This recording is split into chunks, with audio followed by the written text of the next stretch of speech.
హల్లెలూయా. ఈ సమయంలో ప్రభు మన కొరకు ఉద్దేశించిన వాక్య ధ్యానాంశము మార్కు సువార్త 12వ అధ్యాయము 24వ వచనం. సువార్త 12వ అధ్యాయము 24వ వచనం. అందుకు యేసు, మీరు లేఖనములను గాని దేవుని శక్తిని గాని ఎరుగకపోవటం వలననే పొరబడుచున్నారు. వారు మృతులలో నుండి లేచినప్పుడు పెండ్లి చేసుకొనరు, పెండ్లికి ఇయ్యబడరు, కానీ పరలోకమందున్న దూతల వలె ఉందురు. వారు లేచెదరని మృతులను గూర్చిన సంగతి మోషే గ్రంథమందలి పొదను గురించిన భావములు మీరు చదవలేదా?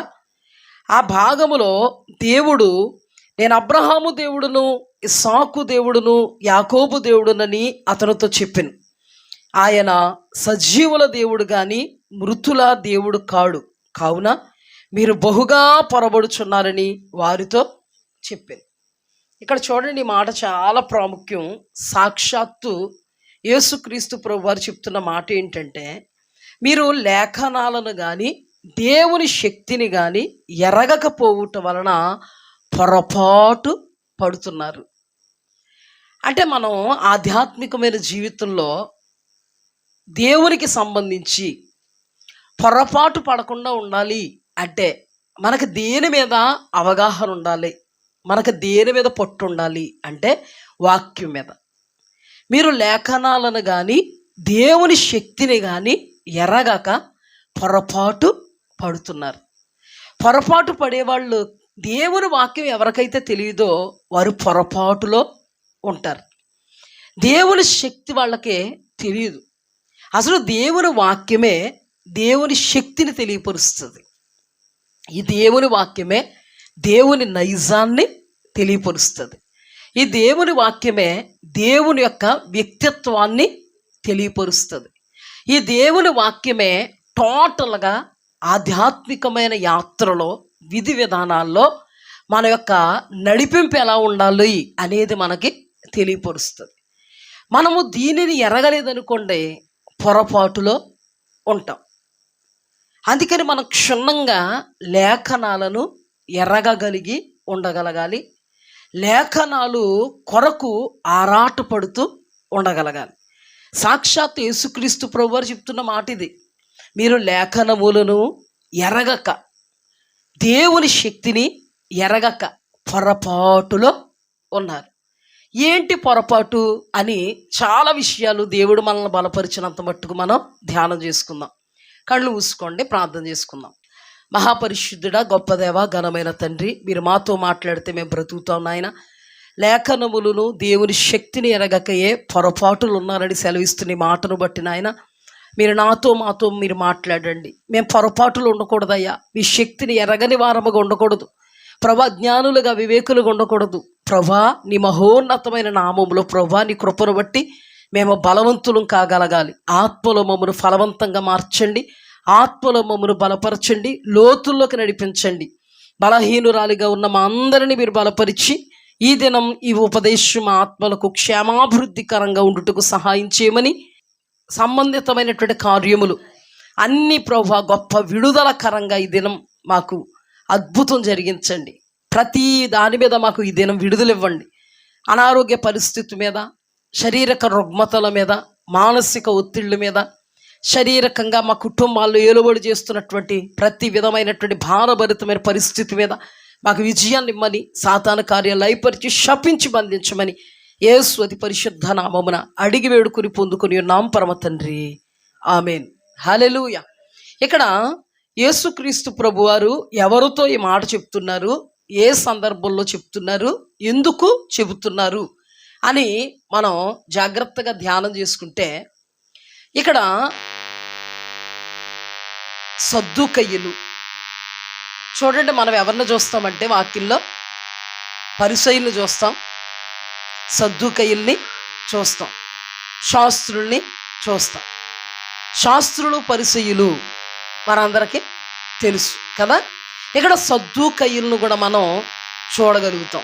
ఈ సద్దూకయ్యుల యొక్క వ్యవహారం లేదా వైఖరి ఎలా ఉంటుందంటే పునరుద్ధానం లేదు అంటారు.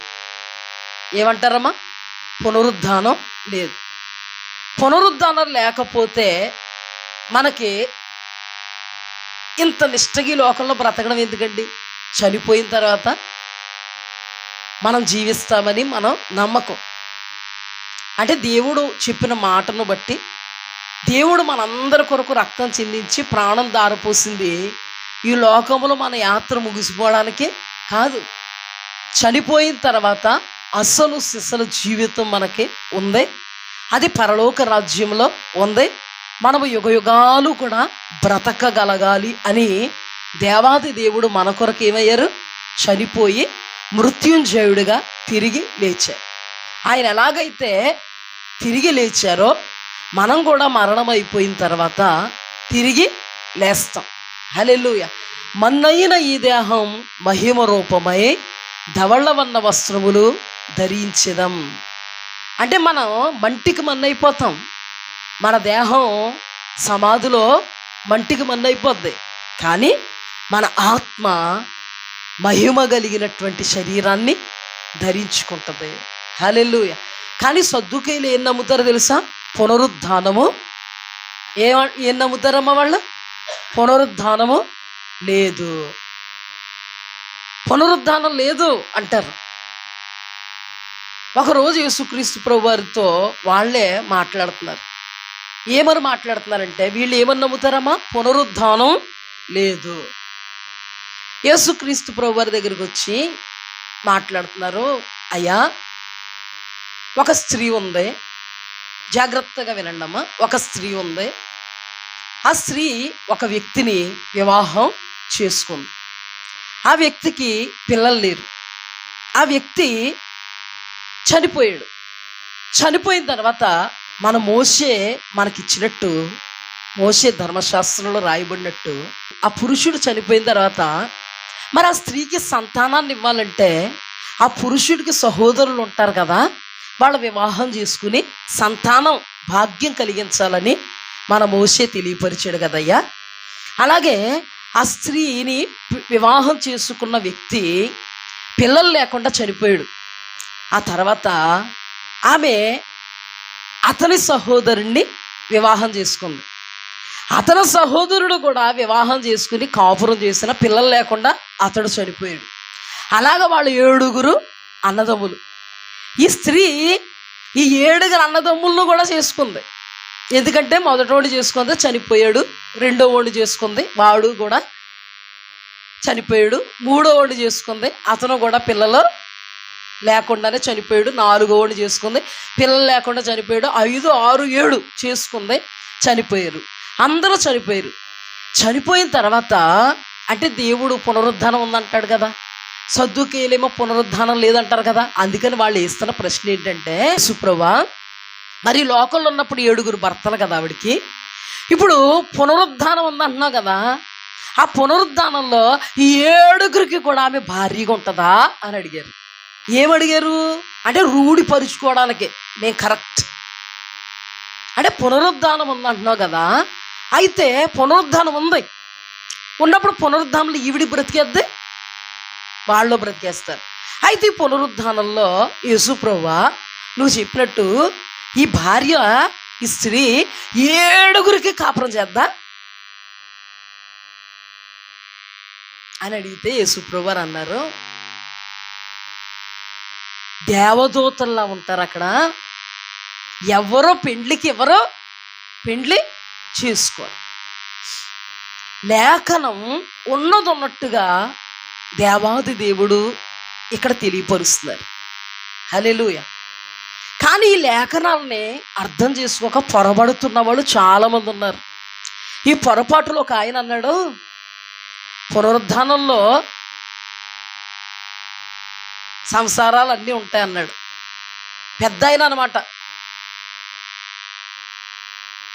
ఏమన్నారు అంటే ఏమవుతుంది అంటే, ఆ రోజున సద్దుకైలు ఎలాగైతే పొరపాటు పడుతున్నారో ఈ రోజున కూడా మహామహా వస్తాదులు, వీళ్ళు గొప్ప గొప్ప దైవజనులు, గొప్ప ప్రసంగికులు, గొప్ప గొప్ప బుక్స్ రాసిన వాళ్ళు, పాటలు రాసిన వాళ్ళు అన్నవాళ్ళు కూడా పొరపాటు పడుతున్నారు.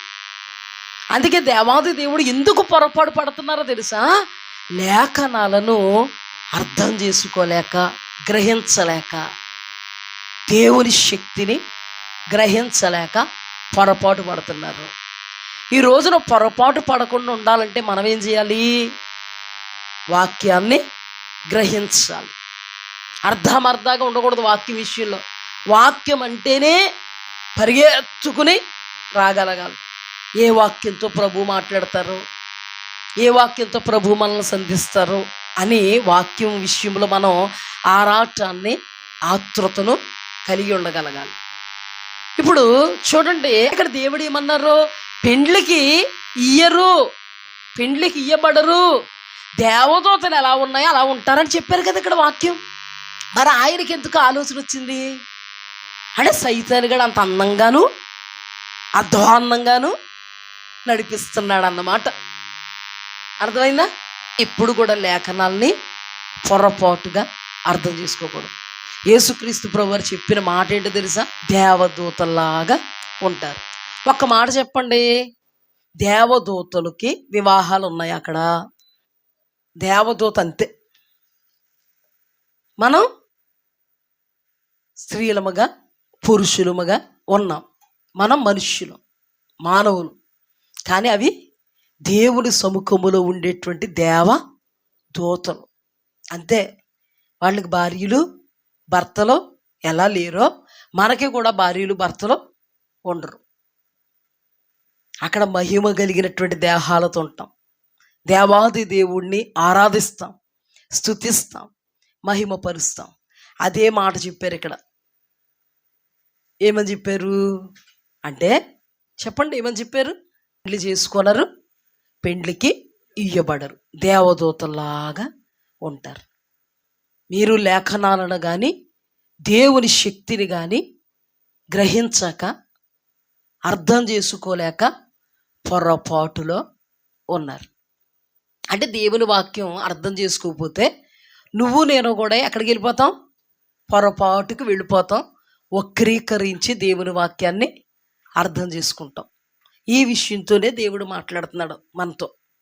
యేసుక్రీస్తు ప్రభువారు ఈ లోకములో జీవిస్తున్నప్పుడు 12 మంది శిష్యులను ఆయన ఏర్పాటు చేసుకున్నారు. ఈ 12 మందిని అపోస్తులు అంటాం. అలాగే 70 మంది శిష్యులను కూడా ఆయన ఏర్పాటు చేసుకున్నారు. యేసుక్రీస్తు ప్రభువారు 12 మందికి అధికారం ఇచ్చి ఎలాగైతే పంపించారో జనాల మధ్యలోకి, అలాగే 70 మంది శిష్యులకి కూడా అధికారం ఇచ్చి జనాల మధ్యలోకి పంపించారు. ఒకరోజు యేసుక్రీస్తు ప్రభువారు యోహాను సువార్త 6వ అధ్యాయంలోనికి మనం వెళితే యేసయ్య ఏమని మాట్లాడారో తెలుసా? పరలోకము నుండి దిగి వచ్చిన జీవాహారము నేనే, నా శరీరము తిని నా రక్తము త్రాగువాడు నిత్య జీవం కలిగినవాడు, అంత్య దినమున నేను వానిని లేపుతాను అన్నాడు. అక్కడే 12 మంది శిష్యులు ఉన్నారు, 70 మంది శిష్యులు కూడా ఉన్నారు. అయితే ఈ 70 మంది శిష్యులు సనుగుకుంటున్నారు. ఏం చెప్తుంటే? వాక్యం చెప్తుంటే. కొంతమంది చూడండి, వాక్యం చెప్తుంటే సనుక్కుంటూ ఉంటారు. అంటే వాళ్ళకి ఎక్కడో నచ్చదో, ఇంకంతే, ఇదంతా రాంగు, ఇదంతా ఇంతే, ఏదో చెప్తున్నాడు సోది, ఏదో చెప్తుంది ఆవిడ చెప్పిపోతుంది అనుకుని కిందరం. ఈ సనుగుడే. యేసుక్రీస్తు ప్రభువారు కూడా వాక్యం చెప్తుంటే ఏం చేస్తున్నారంట? సనుగుతూ ఉన్నారంట. సనుక్కుంటే దేవుడు ఆత్మలో గ్రహించాడు. ఏ సనుగుడది? మేము నరమాంస భక్షకులమా? ఈయన శరీరం ఎలా తినాలి మేము? ఈయన రక్తం ఎలా తాగాలి మేము? వీళ్ళకు వస్తున్నాయి డౌట్స్, వీళ్ళకు వస్తున్నదే సనుగుడు, వీళ్ళకు వస్తున్నది గునుగుడు. ఎందుకు? ఆ లేఖనము గ్రహించక, ఆ వాక్యము అర్థం చేసుకోక. 2 కేటగిరీస్ ఉన్నాయి అక్కడ. ఫస్ట్ కేటగిరీ 70 మంది శిష్యులు అయితే, సెకండ్ కేటగిరీలో 12 మంది శిష్యులు కూడా అక్కడే ఉన్నారు. ఈ 70 మంది శిష్యులకి గొణుగులు సొనుగులు ఎక్కువైపోయినాయి. ఈయన శరీరాన్ని ఎలా తింటాం, ఈయన రక్తాన్ని ఎలా తాగుతాం, నరమాంస భక్షకులమా మేము, మరి అంత దారుణంగా కనబడుతున్నాం మేము, ఈ బోధ ఏం బోధ అక్రమమైన బోధ, ఈ బోధ ఏం బోధ, కఠినమైన బోధ, ఎలా పడితే అలా నన్ను మమ్మల్ని నడిపిస్తున్నాడు యేసుప్రభు, మాని పాడేద్దాం, వదిలి పాడేద్దాం, పోదాం అనుకున్నారు. అంతేగాని అర్థం కాకపోతే చెప్పరా, చాలాసార్లు శిష్యులకి అర్థమయ్యేది కాదు. ప్రభా ఆ గురుగులంటే ఏంటయ్యా, ప్రభా ఫలానా ఏంటి ఆ ఉపమానం, ఏంటి ఉపమానం అంటే ప్రక్కన కూర్చోబెట్టుకుని చెప్పారు యేసయ్య. హల్లెలూయ. అయ్యా పరలోక ప్రార్థన నేర్పు మాకు, బాప్తిస్మిచ్చి యోహాను తన శిష్యులకు నేర్పుకున్నాడయ్యా, మాకు నేర్పవంటే పక్కన కూర్చోబెట్టుకుని చెప్పాడు ఆయన. హల్లెలూయ. మీరైనా మేమేంటో మీకు అర్థం అవ్వకపోతే వచ్చి అడిగితే చెప్తాం, మానిపాడేకండి, వచ్చి అడిగితే చెప్తాం. ఏదైనా కూడా తెలుసుకుంటేనే తెలుస్తుంది. మనం ఓవర్ కాన్ఫిడెన్స్లో ఉన్నాం అనుకో, ఎందుకు పనికి రాకుండా ఏమైపోతాం, పోతాం. ఈ 70 మంది శిష్యుల్లో చాలామంది అంట యేసు క్రీస్తు ప్రభువాన్ని విడిచి వెళ్ళిపోయి మళ్ళా ఆయన జోలికి రాలేదంట. యోహాను సువార్త 6వ అధ్యాయంలో రాయబడి ఉంది. యేసుక్రీస్తు ప్రభువారు 12 మంది శిష్యులు ఉన్నారు కదా, అక్కడికి వెళ్ళి ఇదిగో వీళ్ళందరూ నన్ను విడిచిపోయారు, మీరు కూడా నన్ను విడిచి వెళ్ళిపోతారా అని అంటే పేతురు అంటాడు, నిత్య జీవపు మాటలు కలిగినటువంటి నిన్ను విడిచి మేము ఎక్కడికి వెళ్ళిపోతాం. ఇక్కడ ఎన్ని తెగలు ఉన్నాయి, 2 తెగలు, 2 కేటగిరీస్ ఉన్నాయి. దీనిలో ఒకటి లేఖనాలను గ్రహించని వారు, రెండవ వారు లేఖనాలను గ్రహించిన వారు. మొదటి వారు దేవుని శక్తిని అర్థం చేసుకుని వారు, ఆయన వాక్యాన్ని, ఆయన మాటలను ఆయనతో కలిసి ఉన్నారు, ఆయనతో నడిచారు, ఆయన కార్యాలు చూచారు, ఆయన అధికారం ఇస్తే వాడబడుతున్నారు. కానీ ఆయన శక్తిని, ఆ లేఖనాలలో ఉండేటువంటి పవర్ గ్రహింపు లేక యేసు క్రీస్తు ప్రభువారిని వారు ఏం చేశారు, విడిచి వెళ్ళిపోయారు. కానీ గ్రహింపు కలిగిన వాళ్ళు యేసయ్యతో ఉన్నారో యేసయ్య కొరకు ప్రాణం పెట్టి అంత ఎదిగిపోయారు. హల్లెలూయ. ఈ రోజుల్లో దైవజనులుగా మా యొక్క ఉపదేశం కూడా మీకు అర్థం అవ్వలేదనుకోండి, మీరు కూడా విడిచి వెళ్ళిపోతారు. అర్థం చేసుకున్నారనుకోండి, తుది శ్వాస విడిచేంతవరకు దేవుడు ఎక్కడ నాటాడో అక్కడే నాటబడి ఉంటారు. హల్లెలూయ, హల్లెలూయ. ఎక్కడ ప్రాబ్లం, అర్థం చేసుకునే విధానంలో ప్రాబ్లం. ఎవరిలో ఉంది ప్రాబ్లం, అర్థం చేసుకునేటువంటి మీలోనే ఉంది ప్రాబ్లం. దేవుని వాక్యం చాలానండి, ఎలాంటిదంటే దేవుని వాక్యంలో ఇర్మియా గ్రంథము 33వ అధ్యాయం 3వ వచనంలోకి మనం వెళితే అక్కడ రాయబడిన మాట ఏంటంటే, నాకు మొర్రపెట్టు నేను నీకు ఉత్తరం ఇస్తాను, నీవు గ్రహింపలేని గొప్ప సంగతులు, గూఢమైన సంగతులు నేను నీకు తెలియజేస్తాను. అంటే దేవుని వాక్యంలో గ్రహింపలేని గొప్ప సంగతులు ఉన్నాయి. హల్లెలూయ. అంటే గూఢమైన సంగతులు ఉన్నాయి. ఆయన బయలుపరిస్తే కానీ బయలుపరచబడలేనటువంటి సంగతులు ఎక్కడున్నాయి, వాక్యంలో ఉన్నాయి. అందుకే ప్రతి పనికి మాలిన వాడు వాక్యం పట్టుకుని సువార్త ప్రకటించేయడం కాదు. ప్రభువు పిలుపు ఉండాలి, వాక్యం చెప్పడానికి పిలుపు ఉండాలి, ఆయన ఏర్పాటు ఉండాలి. దేవుని వాక్యం నిగూఢమైనది, గూఢ భావాలు, గూఢార్థాలు, మర్మాలు. ఈ మర్మాలు తెలియవు చాలామందికి తెలియదు, లోకస్తులకు అసలు తెలియదు. అందుకే ఈ సోషల్ మీడియా వచ్చిన తర్వాత ట్రోల్స్ ఎక్కువైపోయినాయి. ఎందుకు, మనం దేవుణ్ణి నాథా అంటాం, తండ్రి అంటాం, నా ప్రాణప్రియుడా అంటాం. వాళ్ళు ఏమంటారు తెలుసా, వీళ్ళేటిళ్ళు దేవుణ్ణి నానా అంటారు, డాడీ అంటారు, నా ప్రియుడా అంటారు. ఒకడున్నాళ్లే ఇంకా దౌర్భాగ్యుడు అనమాటాడు, ఒకడున్నాళ్లే పిలకేసుకుని ఉంటాడు, చూసే ఉంటారు, డిచ్కి బాబా అని పెట్టారు ఆడికి పేరు. ఒక ఆమె పాట కట్టిందిలే పాపం, తనకి దేవుడిచ్చిన పరిస్థితిని బట్టి కట్టింది అనుకోండి. ఒక పాట కట్టింది, నేనేమో ప్రియురాలని ఏసే నా ప్రియుడు అని కట్టింది. మనకు కూడా కొంచెం ఇదేంటి పాట తండ్రి అని కట్టచ్చు కదా, ప్రియుడు అని కట్ట ఏంటంటే ప్రియుడు అని ఎంతమంది అన్నారు? నా జీవిత భాగస్వామివి నీవు అని యేసన్న గారు పాడితే తప్పులేదు కదా. చిన్న చితకలు ఏమన్నా చేస్తే అన్ని తప్పులే. పెద్దోళ్ళు ఏమి చేసినా కూడా అసలు తప్పు ఉండదు. ఏంటో సమాజం మారాలండి. కొంతమంది బ్రాండ్లను చూస్తూ ఉంటారు. ఏమంటే ఒకటి చెప్పనా, సమూయేలును కూడా దేవుడు వాడుకున్నాడు. పసుకుందు నెరసిన వెంట్రుకలు కలిగిన పక్కన పెట్టి సమూయేలుని ఏం చేశాడు? వాడుకున్నాడు. నా జీవిత భాగస్వామివి నీవు, నా ప్రాణముతో పెనవేసుకున్నావు నీవు. పాడదను రావట్లేదు. అంటే నా జీవిత భాగస్వామి అన్నాడు ఆయన. అంటే నా భార్య, నా భర్త, ఏదైనా నా జీవిత భాగస్వామి అంటే దాని అర్థం ఏంటో వాక్యం తెలిసిన మనకు తెలుసు. జీవిత భాగస్వామి అంటే ఆత్మ సంబంధమైన భర్త. అతను పురుషుడే అయినా ఎవరో యేసన్న గారు. భర్త ఎవరు మనకి? నిన్ను పుట్టించిన వాడు నీకు భర్త అన్నాడని ఉంటుంది వాక్యం. అంటే వాక్యం తెలుసు కాబట్టి మనం దాన్ని, సందర్భం వచ్చింది కాబట్టి విపులంగా చెప్తున్నాను, విడమరి చెప్తున్నాను. మనం అపార్థం చేసుకోం. బయటికి వెళ్తే ఏమంటున్నాడో తెలుసా? చాలా నా నోడుతో మాట్లాడకూడదు. ఏసే నా మొగుడని పాట పాడింది అంటున్నారు. పాప ఆమె అలా పాడిందా? నేనేమో ప్రియురాలిని, ఏసే నా ప్రియుడు, నేనేమో ప్రియురాలిని, ఏసే నా ప్రియుడు. దీన్ని ట్రోల్ చేయడానికి అవకాశం. ఏసన్న కానీ ట్రోల్ చేస్తున్నారు ఎవరన్నా? చెయ్యరు. ఆవిడ ఒక లేడీ పాడింది కాబట్టి ఆ పాట, నా ప్రియుడు అన్నదాన్ని నా మొగుడు అని పాడింది అని ఇంకా ఇష్టం వచ్చినట్టుగా ట్రోల్ చేశారు. ఒక్కడ చెప్పు, వాక్యం తెలిసిన వాళ్ళు మనం ఆ సాహసం చేస్తామా? నువ్వు చేస్తావా? నేను చేయను. కానీ లోకంలో ఉన్న వాళ్ళు ఏం చేస్తున్నారు? సోషల్ మీడియా వచ్చిన తర్వాత అంటే వాళ్ళకి ఏం తెలీదు, లేఖనం తెలీదు.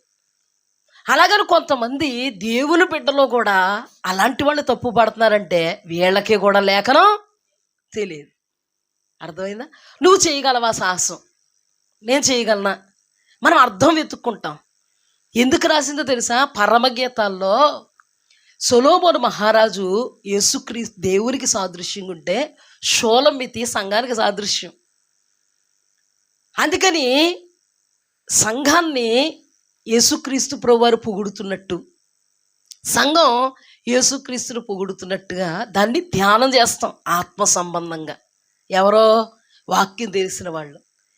తెలియని అజ్ఞానులు అలాగే ఉన్నారో దేవుని బిడ్డలైనా కూడా ఎలాగ అర్థం చేసుకుంటున్నారో వక్రీకరించి అర్థం చేసుకుంటున్నారు. ఇక్కడ సద్దూకయ్యులు దేవుని బిడ్డలు కాదా? వక్రీకరించి అర్థం చేసుకుంటున్నారు లేదా? ఎస్. ఇప్పుడు కూడా క్రైస్తవులు వక్రీకరించి అర్థం చేసుకుంటున్నారా లేదా? ఎందుకు అంటే లేఖనాలను గ్రహించక పొరబడుతున్నారు. అన్యులు లోకంలో ఉన్న వాళ్ళు కూడా వక్రీకరిస్తున్నారు. అలాగే సంఘాలలో ఉన్నటువంటి క్రైస్తవులు కూడా వక్రీకరిస్తున్నారు. అందుకే ఇక్కడ దేవుడు ఏమని మాట్లాడుతున్నాడో తెలుసా? లేఖనాలను ఏం చేయకుండా ఎరగాక పొరబడుతున్నారు, బహుగా పొరబడుతున్నారు. చెప్తుంటే వింటున్నారా? యేసుప్రభువారు ఇక్కడికి వచ్చి పునరుద్ధానం గురించి చెప్తుంటే విన్నారా వాళ్ళు? మా రూటే వేరంటారు. ఆ రూటే వేరంటే దాని అర్థం ఏంటి? యేసు రూటు పరలోకం, వీళ్ళు రూటే వేరంటే ఏ రూట్ అది? నరకరాజ్యమే. అందుకే మీ రూట్ ఎప్పుడు వేరే. అందుకే ఇప్పుడు కూడా పొరపాటు పడకూడదు, అర్థం చేసుకోవాలి. ఇప్పుడు నిగూఢమైనటువంటి సంగతులు ఉన్నాయండి వాక్యంలో, గూఢార్థాలు ఉన్నాయి, గూఢ భావాలు ఉన్నాయి. అవి ప్రభువు బయలుపరిస్తే తప్ప బయలుపరచబడవు. కానీ అలాంటివి కూడా చెప్పేస్తూ ఉంటారు కొంతమంది. ఎలాంటివి కూడా? అలాంటి వాళ్ళకి ఎలాగ అర్థమవుతుందా వాక్యం? అర్థమవుద్దా? నాకు మొర్ర పెట్టు, నేను నీకు ఉత్తరం ఇస్తాను, గ్రహింపలేని గొప్ప సంగతులు, గూఢమైన సంగతులు తెలియపరుస్తాను. అంటే గ్రహింపలేని సంగతులు ఉన్నాయి, గూఢమైన సంగతులు ఉన్నాయి. ఇది ఎవరు తెలియపరచాలి? ప్రభువే తెలియపరచాలి. నేను చదివి చెప్పేస్తాను అన్నావు అనుకో, ఇంత ఉంటుంది అందులో సోది. ఇది ఎంతమందిని నిత్య నాశనాన్ని నడిపిస్తుందో. అందుకని పేతురు ఏమని మాట్లాడతాడంటే, పేతురు పౌలు గారు బోధంట విద్యావిహీనులకి కానీ ఆత్మ లేని వాళ్ళకి కానీ అర్థమే కాదంట. పౌలు గారి బోధ ఎవరికి అర్థం కాదు?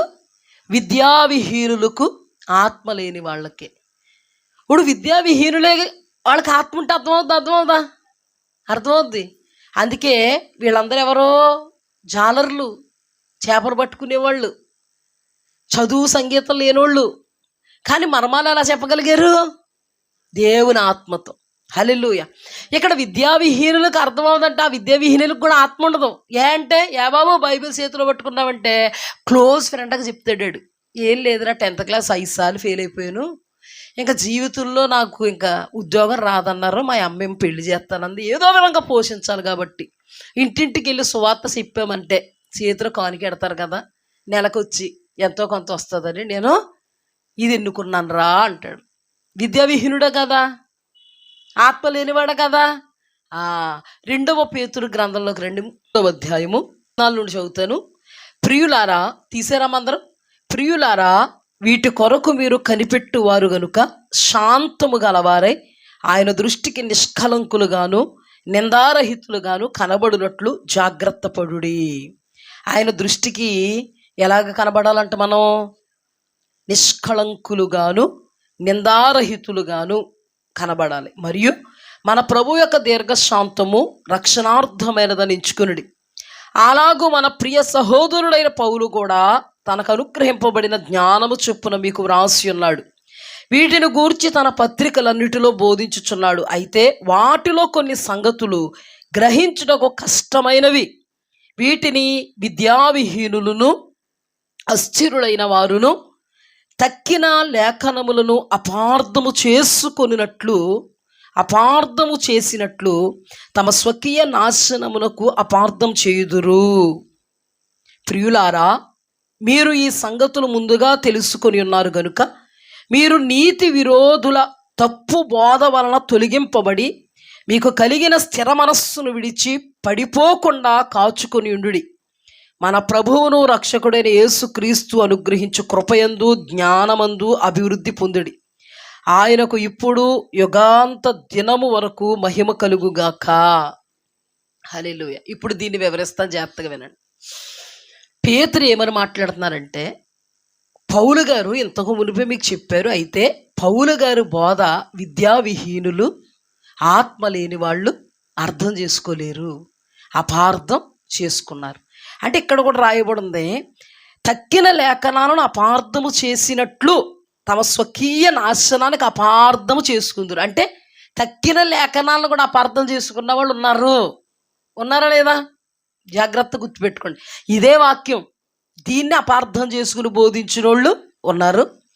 అపార్థం చేసుకుని బోధించిన వాళ్ళ బోధ విని తిన్నని మార్గములో నుండి దారి తొలగిపోతున్న వాళ్ళు ఉన్నారు. కానీ మనం లేఖనాలను అపార్థం చేసుకోకూడదు. బోధించే వాళ్ళే అపార్థం చేసుకున్నారంట. ఇప్పుడు చెప్పండి, పౌలు గారు బోధలంట విద్యావిహీనులు అపార్థం చేసుకుంటారు, ఆత్మ లేని వాళ్ళు అపార్థం చేసుకుంటారు. అస్థిరులు అంటే స్థిరత్వం లేనోళ్ళు, లోక సంబంధంగా ఉన్నవాళ్ళు అపార్థం చేసుకుంటారు. ఇప్పుడు దేవుని వాక్యం అర్థం చేసుకోవాలంటే మనకు ఆత్మ కావాలి. ఏం కావాలి? పరిశుద్ధాత్మ కావాలి. ఆత్మ లేకపోతే మనం వాక్యాన్ని అర్థం చేసుకోలేం. ఆత్మ లేనివాడు వాక్యాన్ని బోధించలేడు, ఇష్టం వచ్చినట్టుగా బోధిస్తాడు. ఇప్పుడు లేఖన భాగం చూడాలంటే ఎంతమంది పౌలు బాధను అపార్థం చేసుకున్నారు? అంతేగా తక్కిన లేఖనాలను కూడా ఎంతమంది అపార్థం చేసుకున్నారు? అపార్థం చేసుకున్నారు. వీళ్ళెవరో అబద్ధికులు, వీళ్ళెవరో తిన్నని మార్గము నుండి మనల్ని వెనక్కి లాగేవాళ్ళు. ఇప్పుడు చూడండి, అంటే లేఖనం అపార్థం చేసుకుంటే మనము తిన్నని మార్గముల నుండి లాగబడతామా? ఖచ్చితంగా. లేఖనం అర్థం చేసుకోకపోతే పరలోకానికి పోతామా? పోం. మనం లేఖనం అర్థం చేసుకుంటేనే, అర్థం చేసుకున్న లేఖనాన్ని బట్టి బ్రతికితేనే పరలోక రాజ్యం ప్రవేశిస్తాం. హల్లెలూయా, హల్లెలూయా. అంటే వాక్యాన్ని, ఈ పరిశుద్ధ గ్రంథాన్ని అపార్థం చేసుకున్న వాళ్ళు ఉన్నారా లేదా? వాక్యాన్ని బట్టి ఉన్నారు. మరి అపార్థం చేసుకున్న వాళ్ళు ఏంది బోధిస్తారో, వాళ్ళు ఏం అపార్థం చేసుకున్నారో అదే మేము అర్థం చేసుకున్నాం అన్నట్టుగా బోధిస్తారు. ఇప్పుడు చూడండి, సద్దుకైలు ఉన్నారు, ఏం అపార్థం చేసుకున్నారు లేఖనాన్ని? పునరుద్ధానం లేదు, పునరుద్ధానం ఉంది అని లేఖనం ఎంత చెప్పాడు యేసుక్రీస్తు ప్రభువారు? మనకు తెలుసు. వాళ్ళతో అక్కడ చెప్పింది కాకుండా పునరుద్ధానం ఉంది అనే లేఖనం మనకు ఎంత తెలుసు? దాన్ని బట్టి మనం ఇప్పుడు ఏది కరెక్ట్ అనుకున్నాం? పునరుద్ధానం ఉంది. అందుకని మనం తిన్నని మార్గంలో పయనించగలుగుతాం. కానీ సద్దుకయ్యులు తిన్నని మార్గంలో పయనించగలరా? వాళ్ళు ఏదైతే అపార్థం చేసుకున్నారో అదే వాళ్ళు అర్థం చేసుకున్నాం అనుకుంటున్నారో, అదే కరెక్ట్ అనుకుంటున్నారో. ఇప్పుడు పునరుద్ధానం ఉంది అని చెప్పిన వాళ్ళు అందరూ వీళ్ళ దృష్టిలో ఎవరో ఎర్రోళ్ళు, వినరు. అర్థమవుతుందా? అందుకే మన జీవితంలో ఎప్పుడు కూడా మనం లేఖనాన్ని ఏం చేయాలి? అర్థం చేసుకోగలగాలి. ఎప్పుడు కూడా అపార్థం చేసుకోకూడదు లేఖనాన్ని. అంటే ఈ లేఖనం దేవుని ఆత్మ చేత ప్రకటింపబడాలి. దేవుడి ఏర్పాటులో ఉన్నవాళ్ళు విద్యావిహీనులైన వాళ్ళలో ఏముంది? పరిశుద్ధాత్మ ఉంది. కాబట్టే వాళ్ళు లేఖనాల్ని ఆత్మావేశంతో వ్రాయగలిగారు.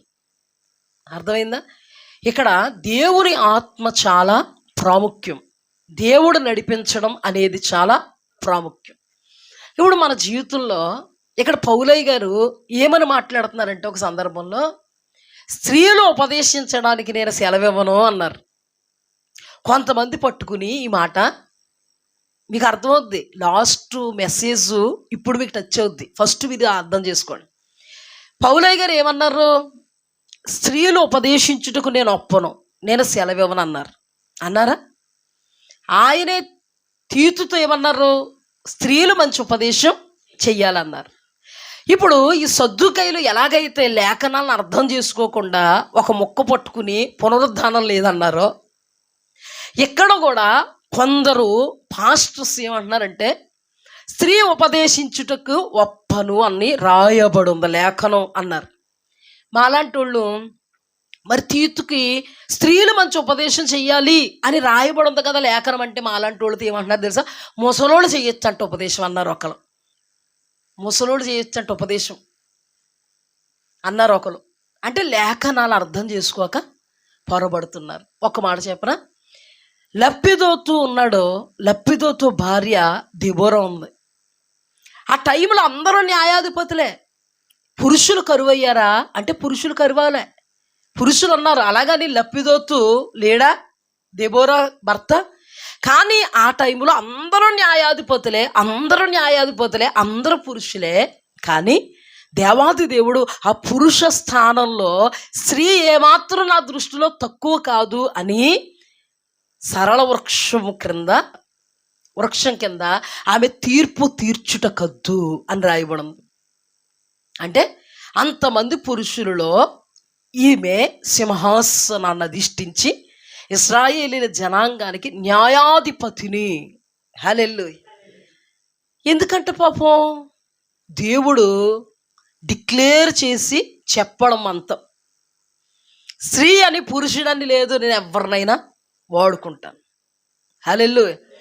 కొంతమంది పులిపిట్టి ఎక్కనివ్వరండి స్త్రీలని.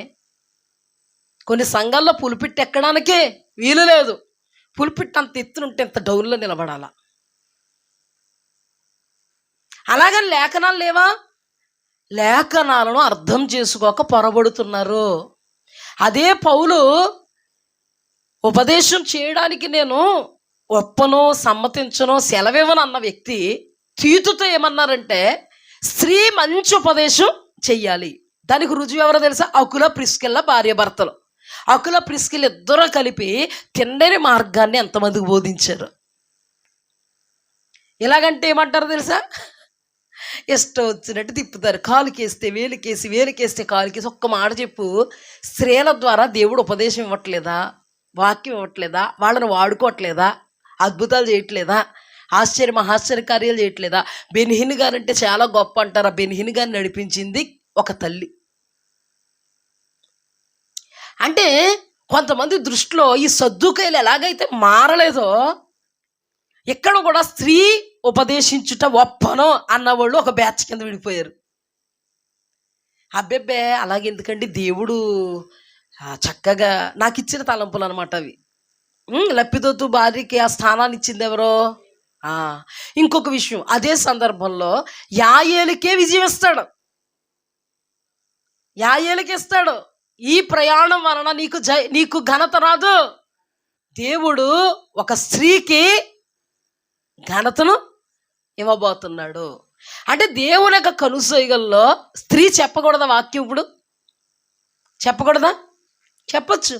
అలాగైతే దెబోరాతో అంటాడు ఆ వ్యక్తి, ఏమని మాట్లాడతాడో తెలుసా? అతని పేరు బారాకు. ఏమని మాట్లాడతాడంటే ఆ వ్యక్తి, అమ్మా దెబోరా నా తల్లి, నువ్వు నా ముందుగా నడవకపోతే నేను ప్రయాణం చెయ్యను, నిశ్చయముగా నేను నీతో కూడా వస్తానంటది ఆవిడ. హల్లెలూయా. ఈ రోజుల్లోనంటే స్త్రీలకి చాలా ఏం చేస్తారు తెలుసా? చాలా చిన్న స్థానం ఇస్తారు. దేవుడేమో పెద్ద స్థానం ఇవ్వాలనుకుంటాడు. కానీ జనాలు ఏం చేస్తారంటే, కొంతమంది చూసారా, ఆడోళ్ళు వాక్యం చెప్తే వాళ్ళు వాక్యం చెప్తే మేము కూర్చున్నట్టు పెట్టి అంటారు. వాళ్ళు ఎంత పొరపాటులు ఉన్నారో చూడండి. ఇక్కడ పెద్ద చిన్న ఆడ మగ అనేటువంటి భేదం ఏమీ లేదు దేవునికి. అంటే లేఖనాలను ఏమవుతున్నారు, వాళ్ళు పొరబడుతున్నారు. పౌలు గారు ఇక్కడ ఎందుకు ఇలా చెప్పారు, అక్కడ ఎందుకు అలా చెప్పారు? ఇక్కడ స్త్రీ ఉపదేశించడానికి సెలవివ్వనన్నవాడు అక్కడ తీతుతో స్త్రీలు మంచి ఉపదేశం చెయ్యాలని చెప్పు అని ఎందుకన్నారు? ఇది మాత్రం గ్రహింపు లేదు.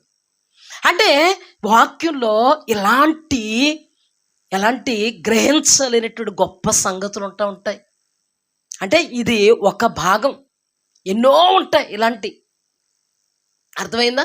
కానీ అందులో మనం దేవుని వాక్యాన్ని చాలా జాగ్రత్తగా అధ్యయనం చేసి ఏది కరెక్ట్ అని దైవాత్మ చేత మనం ధ్యానం చేస్తే అప్పుడు అర్థమవుతుంది మనకి. ఈ ధ్యానం మనం చేసాం, గుర్తుందా మీకు? ఇప్పుడు మీరు ఏమర్థమైంది అప్పుడు ఆ ధ్యానంలో? స్త్రీలు బోధించవచ్చు, చక్కటి ఉపదేశం చేయొచ్చు. ఎందుకంటే పౌలు గారు దగ్గరే ఉంటూ ప్రిస్కిల్లా ఉపదేశం చేసింది. అలాంటి వాడు ప్రిస్కిల్లాను ఖండించాడా? ఇలాగే ఒకరు మెసేజ్ పెట్టారు, చాలా పెద్ద మెసేజ్ అంట. మెసేజ్ విన్నాక నాకు కొంచెం బాధేసి నేను పెట్టాను. మరి అలా అయితే మరి ప్రిస్కిల్లా ఎందుకు? పౌలు గారి హయాంలోనే ఉంది కదా, మరి ప్రిస్కిల్లా ఎందుకు ఉపదేశించింది? మరి పౌలు గారు చెప్పాలి కదా అప్పుడు అలా అయితే అని పెట్టాను నేను. దానికి తగ్గట్టు పౌలయ్య గారు సంబోధించినప్పుడు అకులో ప్రిస్కిల్లా అన్నారు ఎక్కువ. ప్రిస్కిల్లా అకులే అంటాడు, ఫస్ట్ ప్రిస్కిల్లాని పెడతాడు. ఇవన్నీ పెడితేనే ఆయన అన్నాడు, మీకు పౌలు గారి సమాధానం చెప్పాలన్నాడు. నాకు పౌలు గారే చెప్పాలండి సమాధానం అన్నాడు. అంటే రాజీ పడుతున్నాడా? ఆ యాంగిల్ ఆలోచిస్తున్నాడా? ఆ యాంగిల్లో కాకపోయినా పాత నిబంధన గ్రంథంలో దేవుడు లప్పిదోతు భార్యను ఎందుకు నిలబెట్టాడు, బారాకు ఎందుకు తల్లి నువ్వు రావాలన్నాడు, ఇశ్రాయేలీయులకు నేను తల్లిని కాక మునుపు అంటది ఆవిడ. ఎంత ఆధిక్యత ఇచ్చాడు. స్త్రీని దేవుడు ఇప్పటికీ వాడుకుంటున్నాడు, రేపు కూడా వాడుకుంటాడు, రాకడ పర్యాంతం కూడా వాడుకుంటాడు. హల్లెలూయా అని అనుకుంటున్నారు ఆయన. ఈ సద్దుకైలు ఎలాగైతే పునరుద్ధానం లేదంతే మేమేదనుకున్నాం అదే మారం అని ఎలాగనుకున్నారు, వీళ్ళు కూడా వీళ్ళకి ఇలా వాక్యం చెప్పే స్త్రీలంటే ఎంత బాధో, వాక్యాన్ని వక్రీకరిస్తున్నారు అంటారు. మరి దేవుడు వాడుకోకూడదు కదా? వాడుకుంటున్నారు లేదు ఈరోజు స్త్రీలని, అది అలా పక్కన పెట్టండి. అర్థమైంది కదా? దేవాది దేవుడు వాక్యంలో పశ్చాత్తాప పడుటకు ఆయన నరుడు కాదు అంటారు. నేను పశ్చాత్తాపడను అంటాడు దేవుడు. కానీ అదే దేవుడు ఏమంటాడు, నేను పశ్చాత్తాపడుతున్నాను, సంతాపపడుతున్నాను. ఇలాంటి దేవుడు మనకు బయలుపరిస్తే చాలా ధ్యానం చేసాం, అవునా కదా? అంటే లేఖనాలు కరెక్టే. ఒకడు గట్టిగా పట్టుకునే దేవుడు పశ్చాత్తాపడ్డు అంటే నాలాంటిదని చూపించేస్తాం. ఇదిగో ఏంటి అంటే ఏంటి కాదు, అక్కడ సందర్భాలు వేరు. ఆ సందర్భాలను ధ్యానం చేయాలి. అర్థమైందా? ఇప్పుడు దేవుడు పశ్చాత్తాపడ్డానికి నరుడు అయినా కాదు. మరి ఎందుకు నరుడు విషయంలో పశ్చాత్తాపడ్డాడంటే దేవుడు ఉద్దేశాలను నరుడు ఒమ్ము చేశాడు. అప్పుడు దేవునికి పశ్చాత్తాపం కలిగింది. ఒక సందర్భంలో యోనా గ్రంథంలో నేను పశ్చాత్తాపడుతున్నాను అంటాడు. ఎందుకు?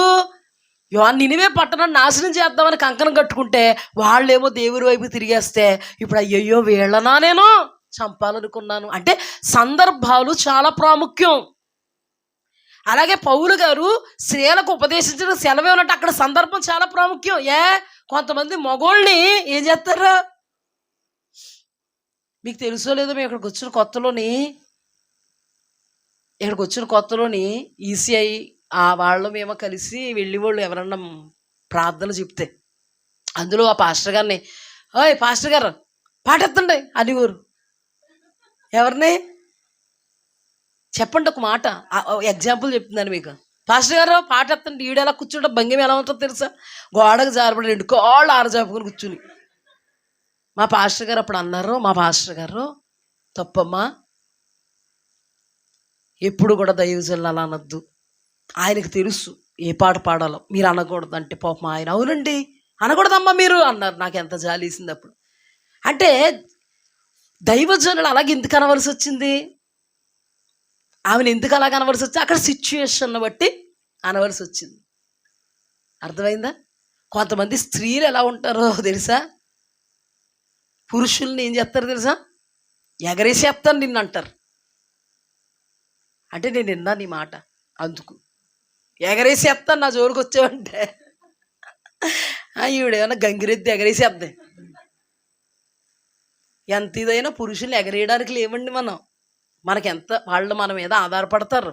ఎందుకంటే ప్రతి విషయంలో మనమే కాబట్టి వాళ్ళకి. తల్లైనా భార్య అయినా ఎవరైనా మన సలహా లేకుండా ఏం చేయలేరు వాళ్ళు. ఎందుకంటే ఇంక అలాగ అయిపోతారు. ఆ ఫ్యామిలీ అంటే అది, ఫ్యామిలీ అంటే భార్య బిడ్డ. అందుకని వాళ్ళు మనల్ని ప్రేమిస్తారు. అన్నీ మనల్ని ఇలా చేస్తున్నాడు కదా, ఎగరేసేద్దాం అన్నవాడు నిన్ను ఎగరేసేస్తాడు దేవుడు. అది మరి మనం ఇప్పుడు కూడా మన లిమిట్స్లో మనం ఉండగలగాలి. దేవుడు చూస్తున్నాడు యథార్థత. అందుకని వాళ్ళు మన మీద ఆధారపడుతున్నారు కదా, ఎలా పడితే అలాగ ఉంటున్నారు కదా అంటే ఎలా పడితే అలా మనం చూడకూడదు. కానీ చాలామంది స్త్రీలు ఎలా ఉంటారు తెలుసా? ఇటువంటి అనుభవాల్లో ఉంటారు. భర్తలే కూర్చో అంటే అలాగే ఎక్కడ అక్కడ వినడానికి ఎలా ఉంది మీకు? పౌలయ్య గారి దృష్టిలో పడితే ఎలా? ఇప్పుడు దైవజనులు ఎందుకన్నారు ఆమెని? ఆ సిచ్యుయేషన్ అలా వచ్చింది కాబట్టి కదా. అలాగే అటువంటి పరిస్థితులు కూడా ఉన్నాయి సంఘాల్లో. కొంతమంది అథారిటీ చేస్తూ ఉంటున్నారు. కొంతమందిని అంటారు మొగరాయుడురా బాబు. ఏమంటారు కొంతమందిని? మొగరాయుడురా. అలాంటి వాళ్ళని మన ఆనంద పాస్టర్ గారు దృష్టికి వచ్చిందంటే ఆయన ఏం చేస్తారు? తప్పమ్మా అలా ఉండకూడదా అంటారు కదా. అది అన్నమాట. అంటే సందర్భం అనేది చాలా ప్రాముఖ్యం. ఇక్కడ కూడా సందర్భం చాలా ప్రాముఖ్యం. నిజమే, ఆయన పశ్చాత్తాపడ్డానికి ఆయన నరుడా, కానీ పశ్చాత్తాప పడవలసి వచ్చింది. ఇది కూడా మనం ధ్యానం చేసుకున్నాం. అంటే ఇది ఉంటుంది వాక్యంలో, అది ఉంటుంది. కానీ కొందరు ఇది పట్టుకుని సెపరేట్ అయిపోతున్నారు, కొందరు ఇది పట్టుకుని సెపరేట్ అయిపోతున్నారు. వీళ్ళకు అనుకూలమైన వచనాలు వీళ్ళు చూపిస్తున్నారు, వీళ్ళకు అనుకూలమైన వచనాలు వీళ్ళు చూపిస్తున్నారు. మా బోధలు విని మీరు తల పీక్కుంటున్నారు. ఏ బోధ కరెక్ట్? అందుకే అందరూ చేయరండి ఇలాగా. పేతురు గ్రంథంలో తక్కిన లేఖనాలను అపార్థము చేసినట్లు, అంటే పౌలు గారి లేఖనాలను అపార్థం చేసేసుకుంటున్నారు, తక్కిన లేఖనాలని అపార్థం చేసుకుంటున్నారు. ఈ తక్కిన లేఖనాలను అపార్థం చేసుకున్నవాడు ఇంకా వాక్యం చెప్పే స్త్రీలను ఎలా చూస్తాడు? ఇంకా ఆవిడ ఎంత బలంగా వాడబడి వాక్యానికి విరోధం ఇది. నరుడా ఆయన పశ్చాత్తాపడ్డానికి అని గట్టిగా పట్టుకుంటాడు ఒకడు. ఆయనే అన్నాడు కదా నేను సంతాపడుతున్నాను సౌలు విషయంలో అని. మరి ఏంటి అంటారు ఇంకొకరు. అంతే, డిస్కు డిబేట్లు. కానీ వాక్యాన్ని క్షుణ్ణంగా అధ్యయనం చేయాలి, అర్థం చేసుకోవాలి. ఇప్పుడు చెప్పండి, సందర్భాలు వేరే కదా. అలాగే సందర్భాలు మనకు చాలా వేరుగా ఉంటాయి. అలాంటప్పుడు మీకు ఒక సందర్భం జస్ట్ ఎగ్జాంపుల్ చెప్తాను. చికెన్ కర్రీ వండావు నువ్వు మీ పిల్లలకి. ఏముండవు? చికెన్ కర్రీ మసాలా బాగా అద్దించి వండావు ఇష్టమని. పిల్లల్ని అన్నావు, ఒరే బాబు పొద్దున్న వేసు తినే, సాయంత్రం కూడా వేసు తినే, నేను ఊరు వెళ్తున్నాను అన్నా. పొద్దున్న సాయంత్రం తీసేసుకోమన్నా. కరెక్టే, బాగా చెప్పావు, చాలా బాగా చెప్పావు. వాళ్ళు ఫోన్ చేసి మాట్లాడేటప్పటికి వాళ్ళకి జ్వరం వచ్చేసింది. ఏమొచ్చేసింది? అప్పుడు నువ్వేమంటావు? వేసుకోకు నువ్వు చికెన్ వేసుకోకరా అంటే ఆ పిల్లలు పొద్దునికి వండిట్టావు, సాయంత్రానికి వండిట్టావు, వేసుకోమన్నావు, ఇప్పుడు వేసుకోవద్దంటావు. ఏంటి అంటే దానికి అర్థం ఉంది, దానికి ఒక సందర్భం ఉంది, ఒక సందర్భం. అలాగే సందర్భం చాలా ప్రాముఖ్యం. అక్కడ పౌలయ్య గారు అలాగన్నారు, ఇక్కడ ఇలాగన్నారంటే అక్కడ సందర్భం ఉంది, ఇక్కడ ఒక సందర్భం ఉంది. ఆయనేమో సంతాపపడనన్నాడు, ఇక్కడ ఎందుకు సంతాపడ్డాడంటే అక్కడ ఒక సందర్భం ఉంది. ఆయన సంతాపపడడానికి ఆయన వీల్లేదు. కానీ మనుష్యుడు వలన ఆయన ఉద్దేశ్యాలను మనుష్యుడు చిదివేసుకున్నప్పుడు అయ్యో అని సంతాపపడాల్సి వచ్చింది. ఒక సందర్భంలో దేవుడు ఆభరణాలు పెట్టుకోండి, ఇదిగో నీ పిల్లలకి, ఇదిగో నీ వాళ్ళందరికీ ఆభరణాలు అలంకరించి రండి, ఎక్కడ చూసినా అలంకరించుకోండి, పాత నిబంధన అంతా అలంకరించుకోండి. పెండ్లి కుమార్తె తన వడ్డానం మరుతుందా? ఈళ్ళు పట్టుకుని ఒక సందర్భం, ఆ సందర్భంలో మన యాకోబు గారు ఫలానా స్థలానికి దేవుడు వెళ్ళమంటారు కదా, బేతేలికి. అప్పుడు ఏమంటారు తెలుసా ఆయన? మీ ఆభరణాలు తీసేయండి. ఇది ఒక్కడ పెట్టుకుని మహా గొప్ప గొప్ప పాస్టర్లు కూడా ఆభరణాలు పెట్టుకుని మందిరానికి వెళ్ళకూడదు, అసలు ఆభరణమే ఉండకూడదు. ఎలా రుద్దేశానంటే ఆభరణాలు పెట్టుకుంటే నరకం వెళ్ళిపోతారు. అయ్యయ్యా, దాని గురించి కూడా మనం ధ్యానం చేసుకున్నాం. ఏ ఆభరణాలు పెట్టుకుని వెళ్ళమంటే అదే ఆభరణాలను వాళ్ళు విగ్రహం చేసుకున్నారు. ఈ రోజున దేవునికి విరోధమైనది ఏది ఇష్టపడదు అది నీకు విగ్రహం అవుద్ది అంతే. ఆభరణాలు తీసేయమని కాదు అక్కడ అర్థం. కానీ ఇప్పుడు ఆభరణాలు పెట్టుకున్న వాళ్ళు చూస్తే ఆభరణాలు పెట్టుకోలేని వాళ్ళకి ఎంత నీచమో. మేమందరం పరలోకం వెళ్ళిపోయేవాళ్ళు అంటే వీళ్ళు ఎలా పట్టుకులాక్కి వెళ్ళిపోయారు, దీన్ని ఆభరణాలు పెట్టుకోకూడదు అంతే. బేతేలికి వెళ్తున్నప్పుడు ఆభరణాలు ఎస్తేరు ఆభరణాలు పెట్టుకుని మహారాణిగా ఉంది, వెళ్ళిపోయింది నరకం. అర్థం చేసుకోండి, మీకు వాక్యం వస్తుంది ఇప్పుడు. వెళ్ళిపోయిందా నరకం? అలాగని దేవాది దేవుడే యోసేపును హెచ్చించి ఉంగరం పెట్టాడు, మెడలో గొలుసేసాడు, వెళ్ళిపోయాడు నరకం. అలాగైతే దానియేలునే గొప్పగా కంఠహారాలు వేసి భూషణాలు వేసి అతను హెచ్చించాడు, వెళ్ళిపోయాడు నరకం. దావీదు మహారాజు బంగార వజ్ర వైడూర్యాలతో పొదగబడ్డాడు, వెళ్ళిపోయాడు నరకం. అండ్ నువ్వు వెళ్ళిపోతావు నరకం. అంటే లేఖనాలను అర్థం చేసుకోక పొరబడుతున్నారు.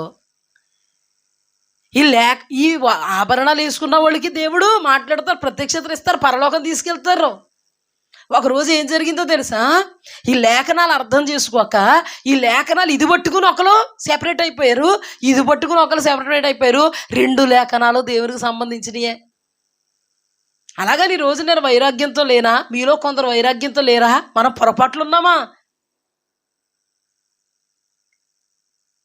మనమే పరలోకం వెళ్తామా? వీళ్ళందరూ వెళ్ళరా?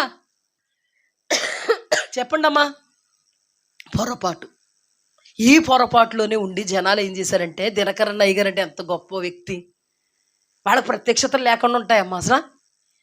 అలాగని అందరూ గొప్పగా వాడబడుతున్న వాళ్ళు, దేవుడితో ముఖాముఖిగా మాట్లాడుతున్న వాళ్ళు ఆభరణాలు వేసుకోకుండా ఉన్నారా? లేదు. ఒకరోజు ఏమైందంటేనంట, దినకరన్ అయ్య గారు తన భార్య మెడలో గోల్డ్ ఉంది. అయితే అదే బల్లారాధన అంట. ఒక ఊరు వెళ్ళేటప్పటికి అక్కడ ఒక చర్చికి వెళ్దాం, ఎందుకు మానుకోవడం అని బల్లారాధనలో కూర్చుంటే ఈమె మెడలో ఉన్న గొలుసును చూసి ఆవిడకి ఏమివ్వలేదంట, రొట్టె ద్రాక్షరసం ఇవ్వలేదంట. ఆ పాస్టర్ గారిని అడిగారంట దినకరన్ అయ్య గారు, ఎందుకండి నా భార్యకి బల్లారాధన మీరు ఇవ్వలేదు ఏంటండి, రొట్టె ద్రాక్షరసం ఇవ్వలేదు ఏంటి అంటే, మీ భార్య మెడలో బంగారపు గొలుసు ఉందన్నాడంట. చెప్పేది వినండి.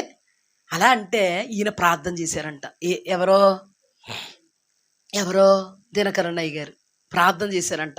ఆ ప్రార్థన చేసి, ప్రభువా ఏంటి నాయన, నా భార్య మేము ఎంత ఇదిగా ఉంటాం నీ విషయంలో, నా భార్య ఎంత ఇదిగా ఉంటుంది నీ విషయంలో.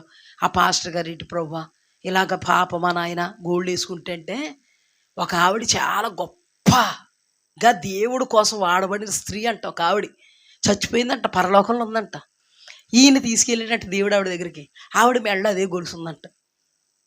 గొలుసు ఉండేటప్పటికి, మరి మీ మెడలో గొలుసుంది పరలోకి వచ్చారంటే, ఇది నాకు నా భర్త గిఫ్ట్గా ఇచ్చాడు, అది నేను ఎప్పుడూ వేసుకుంటూనే ఉన్నాను, దీని మీద ఆధారపడలేదు, పరలోకం నరకం అందని. అలాగని మిమ్మల్ని దేవుడు ఏమన్నా ప్రేరేపిస్తే మీరు కూడా అందులోకి వెళ్ళకండి. మమ్మల్ని ప్రేరేపించారు, మేము తీసాం. మరి మిమ్మల్ని ఎవరిని ప్రేరేపిస్తారో మాకు తెలియదు. మరి దేవుడు ప్రేరణకు నిలబడితే అది నెక్స్ట్ లెవెల్లో ఉంటుంది, అది వేరే విషయం. ఏమంటే ఎవరన్నా తీయగలరా అసలు? కానీ మేము తీయగలిగామంటే ఏంటి అర్థం? పరిశుద్ధాత్మ దేవుడు మమ్మల్ని బలపరిచాడు. వైరాగ్యంతో బ్రతుకుతున్నాం మేము. అర్థమైందా? ఇదొక వైరాగ్యం. అంటే ఎంతమంది వాక్యాన్ని వక్రీకరించుకుని ఏం చేస్తున్నారు? ఒకసారి ప్రియత గారు చెప్పడం విన్నాను. ప్రియత గారు ఇలాగా ఫ్లైట్లో వెళ్తున్నారంట. అక్కడే ఒక పెద్ద సంస్థకు సంబంధించిన వాళ్ళ కుటుంబానికి సంబంధించిన పిల్లలు ఉన్నారంట. వాళ్ళు గోల్డ్ పెట్టుకోరంట. ఈ పాస్టమ్మ గారి మెడలో ఏముంది? చేయనుందంట. ఎంత నీచంగా చూసారంట. ఆవిడ అంటుంది, మెడలో నాకు ఒకటి ఉంది కదా బంగారపు గొలుసు, అందుకని నన్ను ఎంత నీచంగా చూశారో అది దేవుడే చూసుకుంటారులే అందావిడ. అంటే వాక్యం చెప్తున్న పాస్టమ్మల్ని నీచంగా చూసి వాళ్ళు ఉంటారు, వాక్యం అర్థం చేసుకోక. అవునా? దేవుడు పశ్చాత్తాపడతాడు అని వాక్యం ఎత్తే వరకు మేము పశ్చాత్తాపడ్డానికి ఏమన్నా నరుడా అంటారు వీళ్ళు. కానీ మన జీవితంలో ఎప్పుడూ కూడా వన్ వేలో వెళ్ళిపోకూడదు. వన్ వేలో వెళ్ళిపోతే యాక్సిడెంట్ అయిపోతుంది, తెలుసా కదా? అవుతుందా అవదా? ఇప్పుడు చూడండి, యేసుక్రీస్తు ప్రభువు వారు పరిసయ్యులతో సద్దుకాయలతో చెప్తే విన్నారా? ఇప్పుడు ఆయన విన్నాడా? పౌలు గారు చెప్పాలి మీకు వచ్చి అన్నాడు. ఇంకెంత ఎలా రాసిన విన్నాడా? ఎన్ని ఉన్నాయి ఇందులో? గ్రహింపలేని గొప్ప సంగతులు ఉంటాయి, అటు ఇటు కూడా ఉంటాయి. అదే వాక్యం మనం ధ్యానం చేసుకున్నాం. పాటలు పాడండి, ఉత్సాహధ్వని చేయండి, హెచ్చైన స్వరాలతో చేయండి, గంతులు వేయండి, సునాదాలు చేయండి అని అదే వాక్యం. పిచ్చి పాటలు, పిచ్చి వాయిద్యాలు, మీ పాటలు నాకు వెక్కసం, మీ ప్రార్థన నేను ఆలకించను, మీరు చేతులు ఎత్తినప్పుడు నా చెవులు మూసుకుంటాను, ఇది వాక్యమే. కుప్పు గంతులు వేస్తున్న వాళ్ళ దగ్గరికి వెళ్ళి ఇవి పిచ్చి పాటలు అన్నామనుకో, లేకదోడ గంతులు వేయమన్నట్టుగా గంతులు వేయమన్నం తెల్దా? ఏమంటారు? లేకదోడ వలె గంతులు వేయమండా దేవుడు, కోడదోడ వలె దేవుడు సన్నిధులు ఎగరండా, ఉత్సాహధ్వని చేయమండా, ఇదేంటి అంటారు వాళ్ళు. సందర్భం వేరు. గడిచిన వారం మనం ధ్యానం చేసుకున్నాం. మీ పాటలు పిచ్చి పాటలు, దావీదు వలె వాయిద్యాలు వాయించుకొని పిచ్చి పాటలు పాడుతున్నారు. ఆమోసు గ్రంథము. ఎప్పుడు పిచ్చి పాటలు అయ్యాయి? మనలో పాపం ఉంటే, పాపముతో మనము దేవుడి సన్నిధిలో ఎగిరితే ఈ గొంతులు పిచ్చి గొంతులు. దేవుడి సన్నిధిలో పాడితే పిచ్చి పాటలు. అర్పణలు అర్పిస్తే అంగీకారం కాదు, ప్రార్థిస్తే అంగీకరించడు. ఆ మాటకొస్తే సౌలు ప్రార్థన విన్నాడా? ఊరిము ద్వారా కానీ, దర్శనము ద్వారా కానీ, స్వప్నము ద్వారా కానీ, ప్రవక్తల ద్వారా కానీ విన్నాడా? ఎందుకు వినలే? అతనిలో పాపం ఉంది.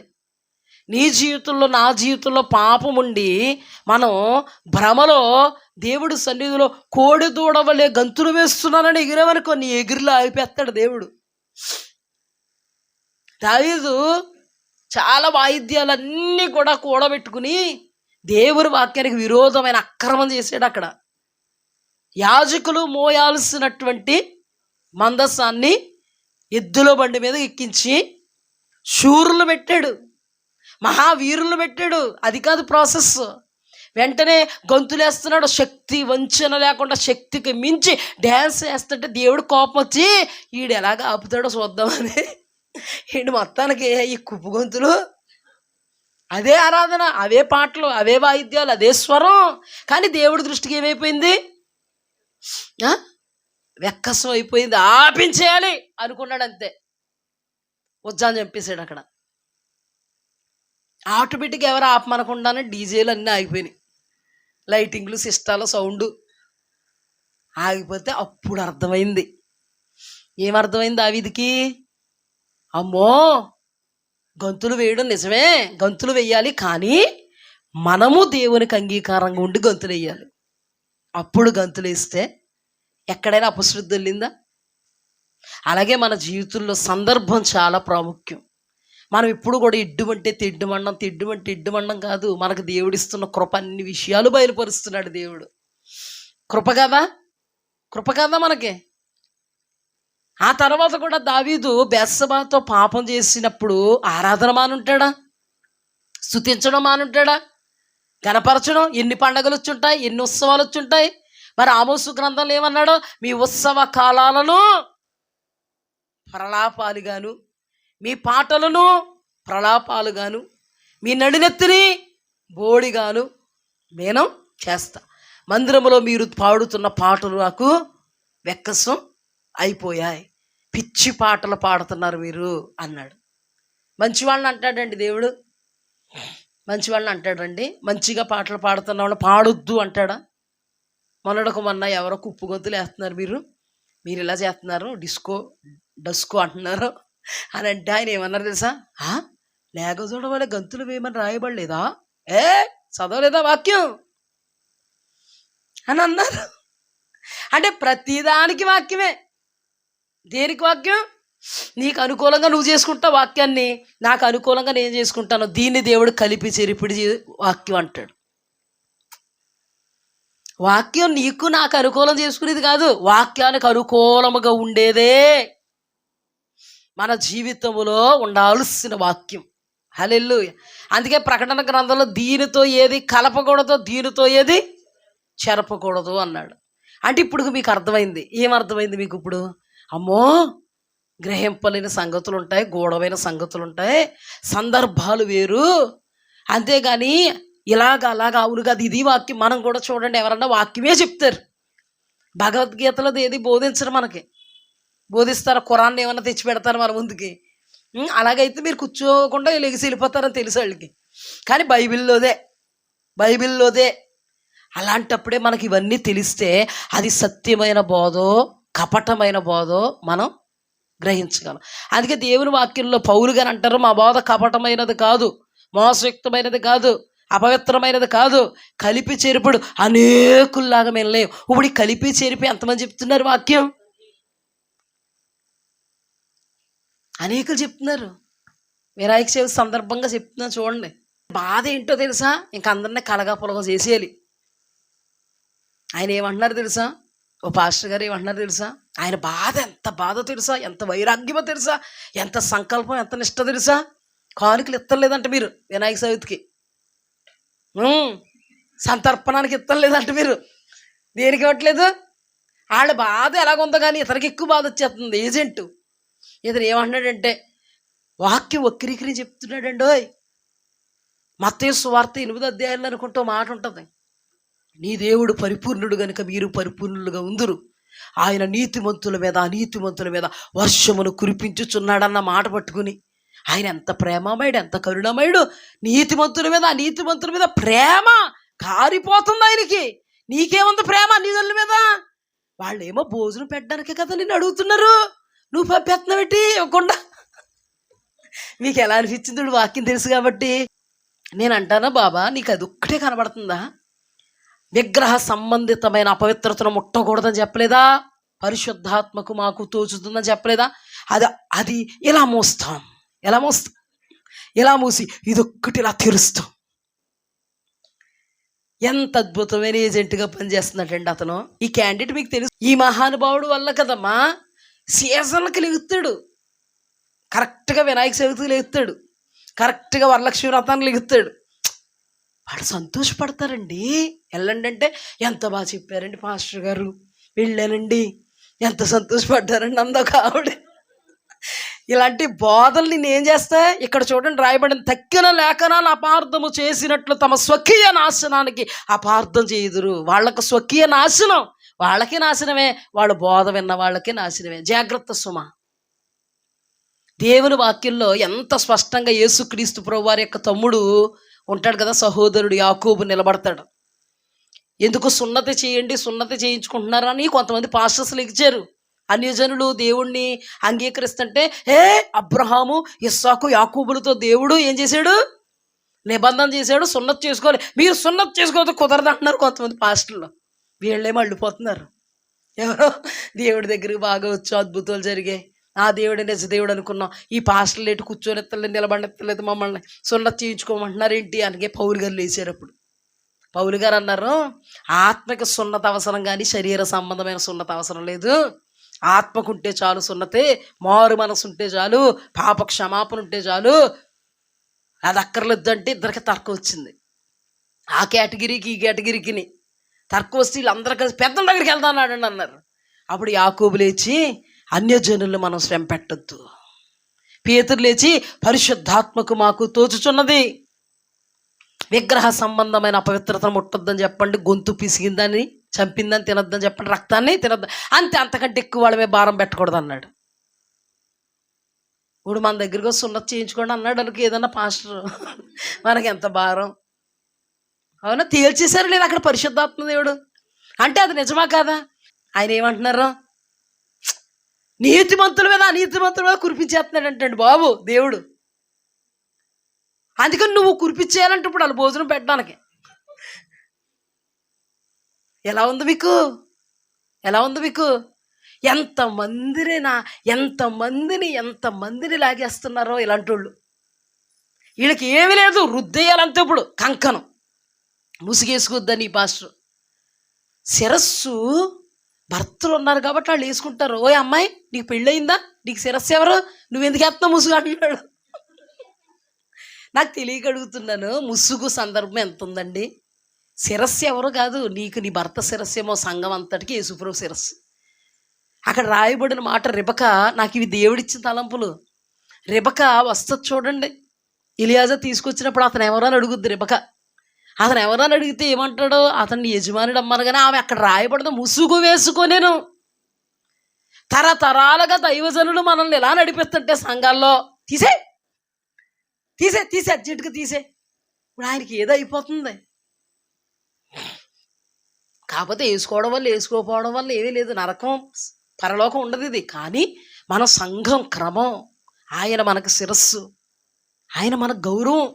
అందుకే చీరలు కప్పుకుంటారు చూడండి, గమ్మును గౌరవప్రదమైన వాళ్ళు ఎవరైనా వస్తే ముసుగంటే ఇలాగనే చీర కప్పుకుంటాం. దీన్నేమో హాఫ్ ముసుగు అంటున్నారు, అరగుంటలు చేస్తున్నారు, హాఫ్ ముసుగు వేసుకుంటుంటే. అంటే లేఖనాలను ఏం చేయక, అర్థం చేసుకోక కప్పుకోవడం అండి. ముసుగంటే ఇదనే కాదు, చీర చెంగు కప్పుకుంటాం, గౌరవం. ఇప్పుడు లేవు కానీ ఆ తరతరాల్లో అందరూ కూడా పెద్దోళ్ళు ఎవరైనా వచ్చారనుకో, ఆడోళ్ళు ఎలాగ కప్పుకుని ముసిగి ఇలాగేసి ఇలాగెట్టేసుకునేవారు కాదు, ఇలాగేసుకునేవారు అంతే కదా. మనకు ఒక క్రమం ఉంది కాబట్టి మందిరంలో ఉన్నంత మట్టుకు మనకు ఒక క్రమం. చక్కగా మన ప్రభువు ఆయన గౌరవిస్తూ మనం ముసుగేసుకుంటున్నాం. ముసుగు తీయించే ప్రయత్నం తరతరాల నుంచి వేయించే ప్రయత్నం చేస్తే, ఈ తరతరాలుగా ఉన్న వాళ్ళు కంటే ఉన్నదనుకుని వచ్చి సంఘాన్ని వెనక్కి ఎంతమంది ఉన్నారో చూడండి. ఇలాగా ఆయన అంటే పడి చచ్చిపోయే వాళ్ళు ఎంతమంది ఉన్నారో తెలుసా పాస్టర్ గారు అంటే? ఎన్ని వచ్చాయి చూడండి మీకు. అందుకే వాక్యం అందరూ ఏం చెప్తారమ్మా? మీకు వాక్యం అంటే ఏంటో తెలిస్తే తప్ప అది సత్యమైన బోధో కపటమైన బోధో మీకు తెలియదు. అందుకే మనం ఆరాధన చెయ్యాలమ్మా, చేయకూడదని కాదు. కానీ ఆరాధన మొదట మనం అంగీకారంగా ఉండాలి. గడిచిన వారంలో వాక్యాన్ని బట్టి మనకు ఏమర్థమైంది? ప్రభా పిచ్చి పాటలు పాడుతున్నానేమో నాయన, ప్రభా పిచ్చి పిచ్చి ప్రార్థన చేస్తున్నానేమో, నా అర్పణ నీకు వెక్కసమైందేమో, మొదట నన్ను అంగీకరించు. ఈ బోధ నీకు మేలా కీడా? పరిశుద్ధత కొరకు ప్రాకులాడించే బోధ మేలా కీడా? మేలు. అందుకే వాక్యంలో చదువుదాం ఆ మాట. ఆమోసు గ్రంథం, స్వరమండలముతో కలిసి పిచ్చి పాటలు పాడుచు దావీదు వలనే వాయించు వాద్యములను కల్పించుకొందురు. 7వ వచనంలో 3వ లైన్, సుఖాసక్తులు చేయు ఉత్సాహధ్వని గతించును. 8వ అధ్యాయం 9వ వచనం, మీ పండుగ దినాలు దుఃఖ దినాలుగా, మీ పాటలు ప్రలాపాలుగా మార్చుదును. అందరినీ మొలల మీద గోనెపట్ట కట్టజేయుదును, అందరి తలలు బోడి చేసేదను. మేలు చేయుటకు కాదు, కీడు చేయుటకే వారి మీద దృష్టి నిలుపుదును. చూడండి ఎలా ఉన్నాయండి ఈ మాటలు. అంటే దేవుడు వీటన్నిటికీ వ్యతిరేకమా? దేవుని సన్నిధి చూడగలుగుతున్నాను తెలుసా? ప్రభు మన మధ్యలో ఉండడం నేను దృష్టించగలుగుతున్నాను తెలుసా? అంటే ఈ మాటలు ప్రభువుకి ఎంత ప్రీతికరమైనవి. దేవుని వాక్యాన్ని వక్రీకరించి ఏం చేస్తున్నారు ఈ రోజుల్లో? బోధిస్తున్నారు. ఆ బోధకు ఏమైపోతున్నారు తెలుసా?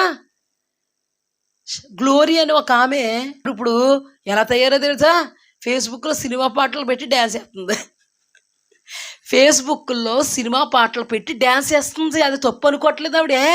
జనాంగం, దైవ జనాంగం వాళ్ళు ఎలా నడిపించారు ఇప్పుడు ఆవిడ్ని?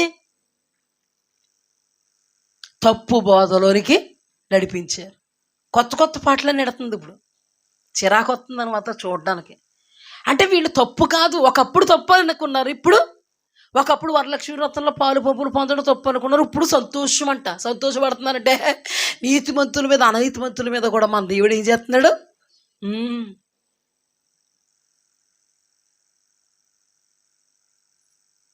ఎలాగమ్మా ఇది మరి? ఇక్కడ చూడండి, దేవుడు ఏమన్నాడు తెలుసా? దావీదుని వదలలేదండి. దేవుడు దావీదుని వదలలేదు. స్వరమండలముతో కలిపి పిచ్చి పాటలు పాడుతూ దావీదు వలె వాయిద్యాలను కల్పించుకుందరు.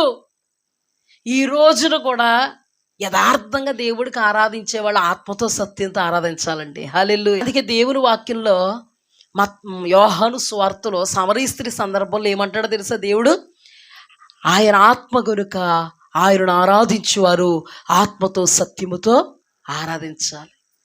ఆత్మతో దేవుని ఆత్మ కలిగి, సత్యం అంటే దేవుని వాక్యం. హల్లెలూయా.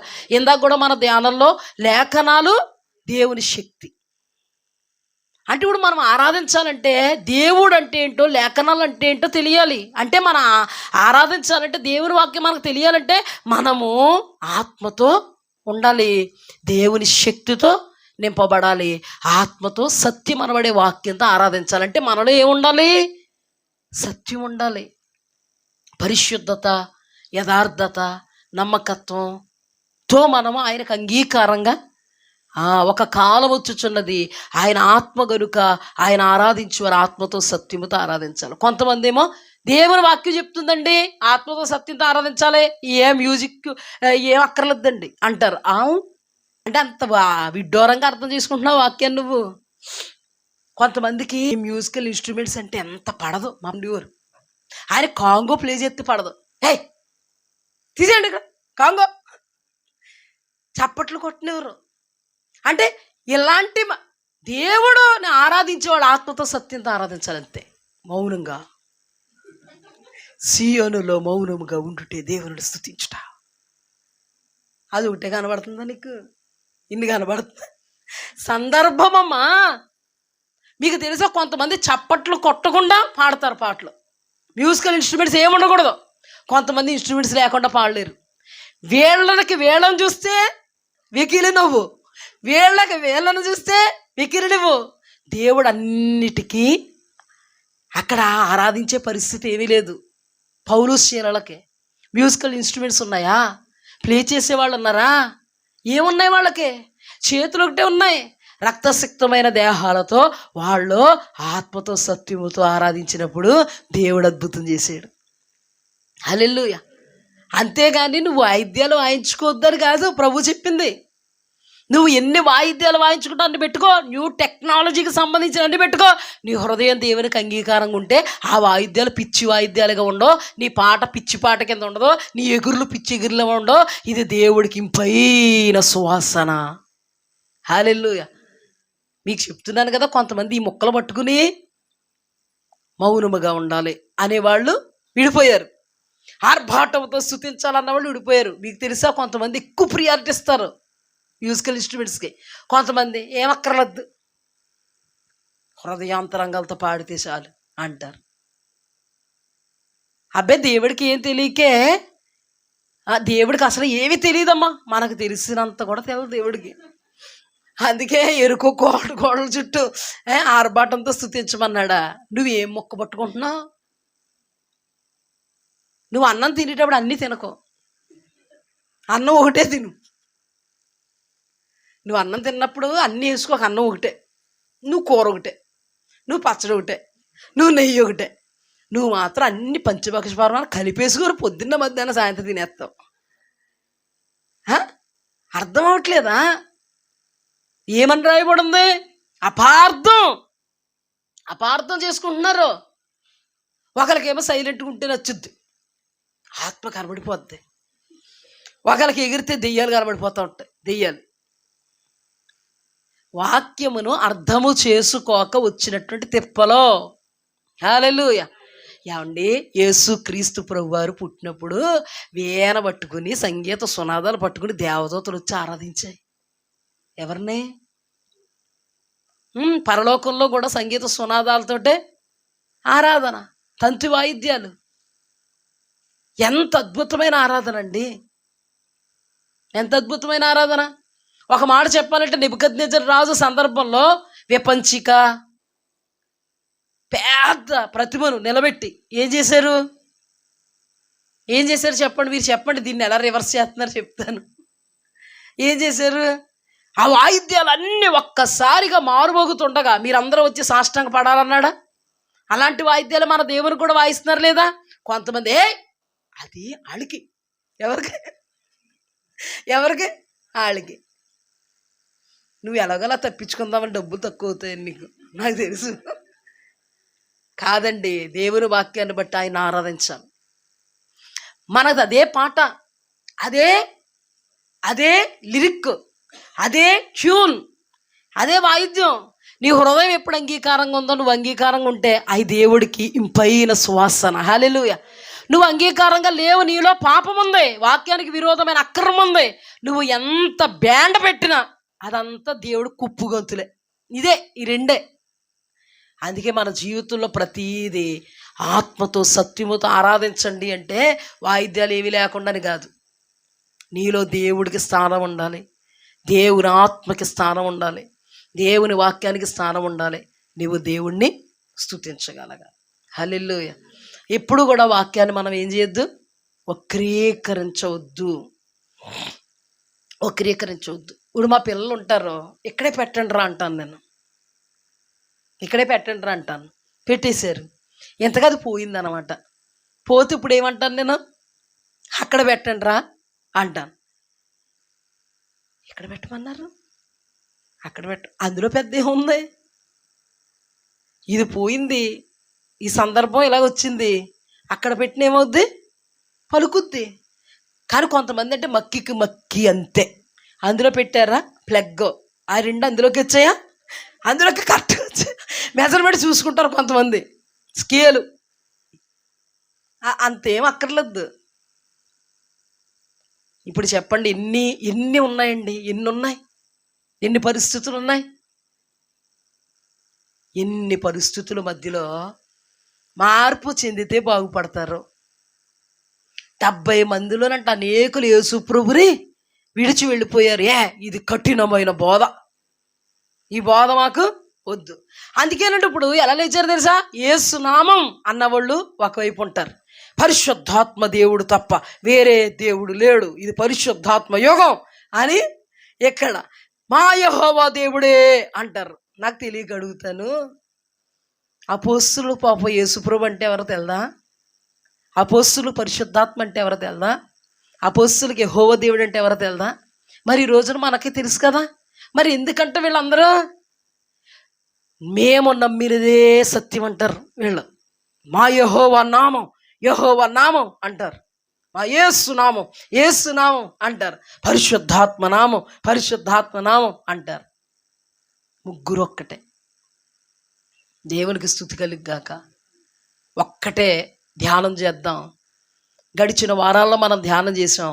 మేలు చేయడానికి దృష్టి నిలుపుతున్నానన్న చెప్పినోడు ఆయనే, కీడు చేయడానికి దృష్టి నిలుపుతున్నానని చెప్పినోడు ఆయనే.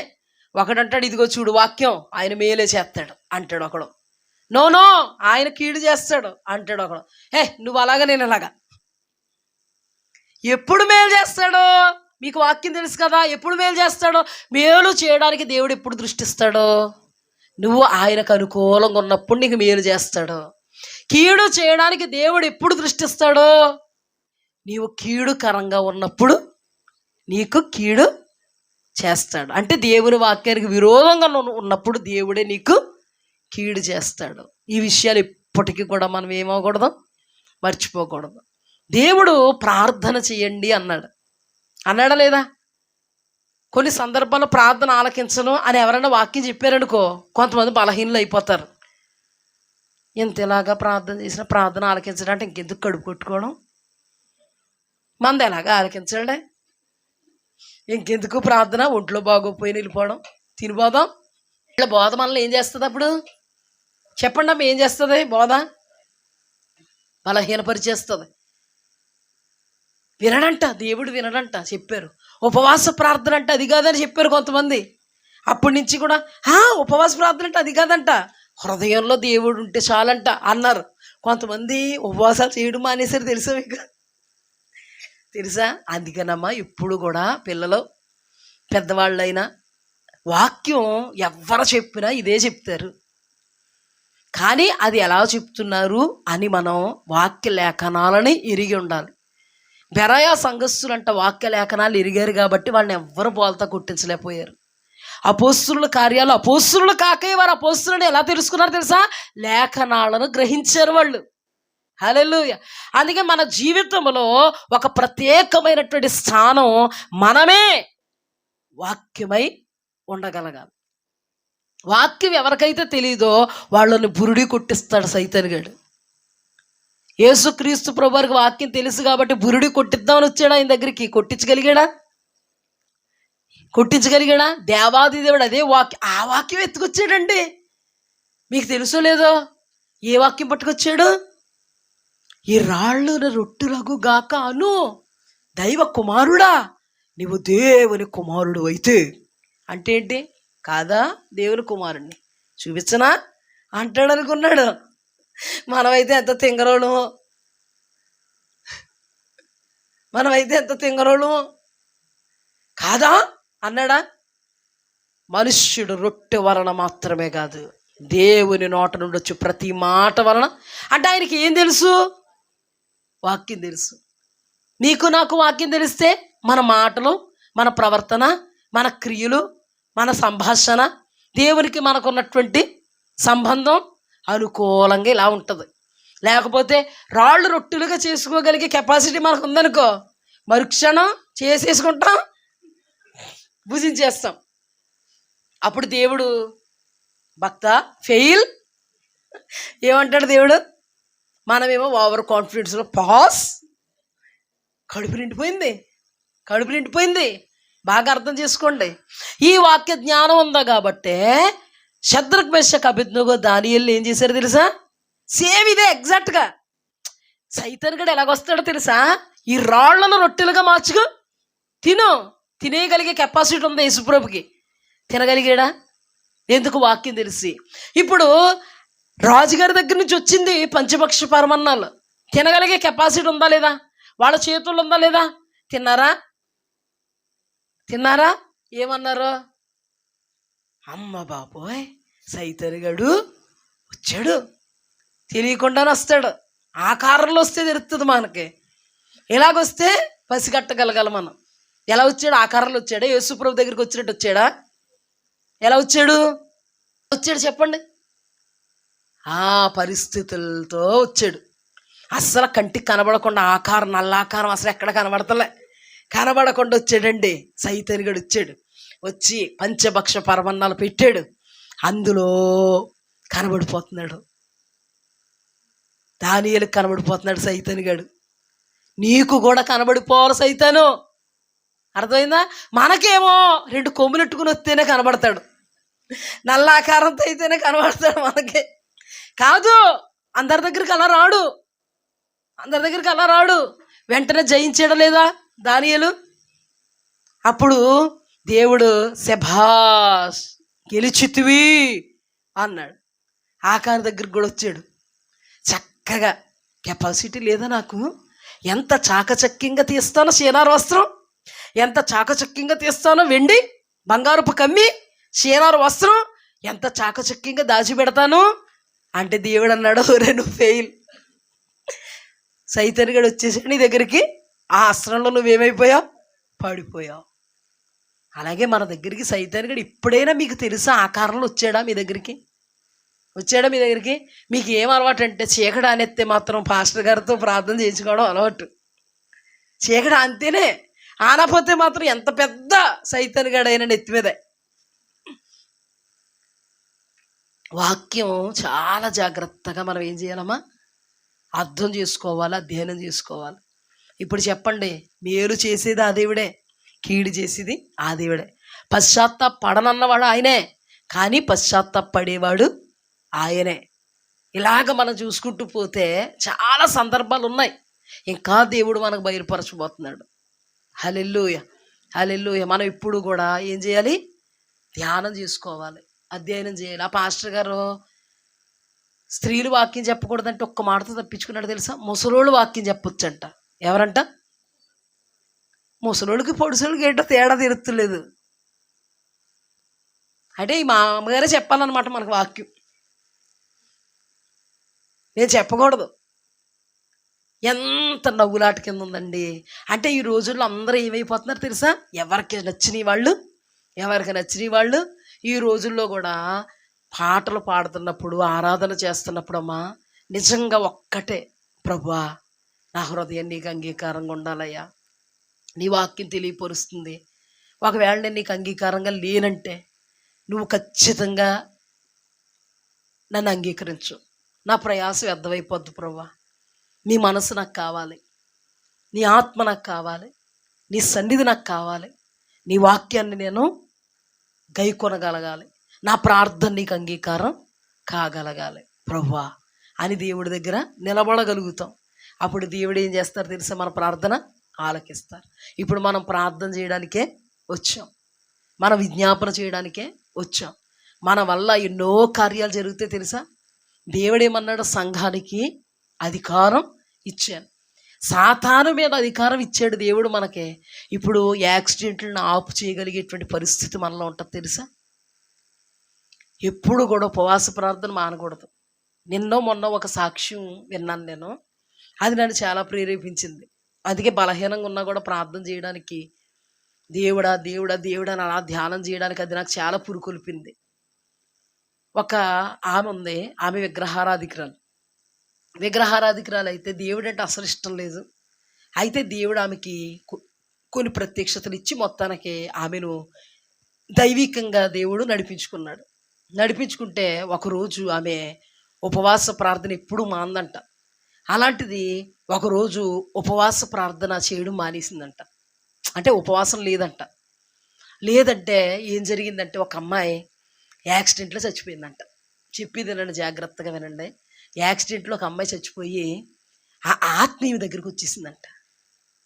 ఆమె ఆత్మీయ దగ్గరికి వచ్చి అందంట, నువ్వు నా కోసం ఎందుకు ప్రార్థన చేయలేదు? నువ్వు ప్రార్థన చేయలేదు కాబట్టే నేను లారీ కింద పడి చచ్చిపోయాను. అంటే ఆమె ప్రార్థన చేస్తే ఆ కీడేమవుతును? అంటే మనం అనుకుంటాం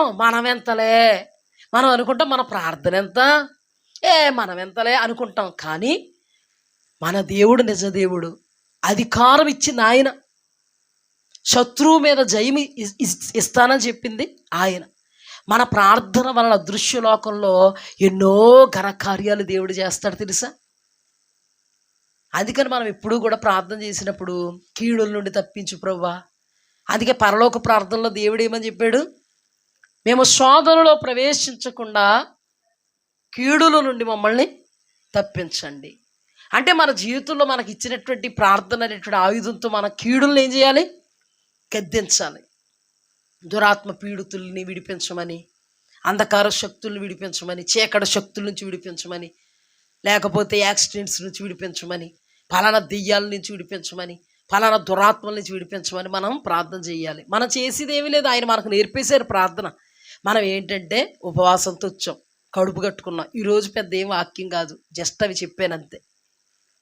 మన జీవితంలో మనకిచ్చినటువంటి అధికారాన్ని మాత్రం మనం ఏం చేయాలి? సద్వినియోగం చేసుకోవాలి. వాక్యం మీద మనకేం ఉండాలి? పట్టు ఉండాలి. ఎవరు ఏది చెప్తే అలాగా మనం వెళ్ళిపోకూడదు. ఇది వాక్యమే కదా, దేవుడిచ్చిన అధికారము వాక్యమే కదా. ఆయన చెప్తారు కదా, మీరు భూమి మీద వేటిని బంధిస్తారో పరలోకంలో బంధిస్తాం. ఇప్పుడు మనం అందరం ఇంత బలహీనంగా ఉన్నాం. ఎవరైనా బలంగా ఉన్న వాళ్ళు ఉన్నారు ఇంట్లో? చూడండి, ఒక్కరినైనా చూడండి, కనబడరు మనకి. ఎవరొకరు ఏదో పరిస్థితులు ఉన్నాం, నిజమే. ఆ వాతావరణం సరిగా లేదు. అయినా కానీ మన దేవుడు మనల్ని బలపరచడానికి సమర్థుడా కదా. అందుకే మనం ఏం చేయాలో తెలుసా? ప్రభువా అందరినీ బలపరచండి, అందరినీ స్వస్థపరచండి, ఇక ముందు బలహీనులు కాకుండా సహాయం చేయండి ప్రభువా అని దేవుడి సన్నిధిలో మేము బలహీనులుగానే ఉన్నాం కదా. అందుకని దేవుడి సన్నిధిని ఎలుగెత్తి మొర పెట్టాలి. ఆసక్తి ఉండాలి మనలో. మనలో ఆసక్తి నిరాసక్తి అవ్వకూడదు. నేను గమనిస్తున్నాను, ఎవరికైనా ప్రార్థన ఇస్తుంటే మాత్రం బిగ్గరగా చేస్తారు, కానీ వాళ్ళతో ఎక్కివిస్తే టాపులు ఎగిసిపోయేలాగా ఉండాలి. ఉంటారా? అలా ఉంటారా? కానీ కొన్ని సందర్భాల్లో ఉంటాం, ఏదైనా బలహీనత వచ్చేసి ఎవరన్నా చచ్చిపోతారని బయలుపరిచి ఎత్తే మనకి మా మైకి సౌండ్ కూడా వినపడదు. అంటే అంత హై పిచ్లో చేస్తారు ప్రార్థనలు. అంటే దేవుడికి అది కూడా, ఓహో, అది కూడా దేవుడు ఆలోచించుకోలేడు పాపం. అంటే పాపం ఆయన తింగరే, మన తెల్దా. ఇదేంటి వీళ్ళకి ఇంకంత లోతుగా రోధించట్లేదేంటి? రోధించాలి. మనం ఎంతసేపు ఉంటాం మనం ఇక్కడ? చెప్పండి అమ్మ, ఎంతసేపు ఉంటాం? మహా అయితే 1 గంట, ఎక్కువైతే 1.5 గంటన్నర.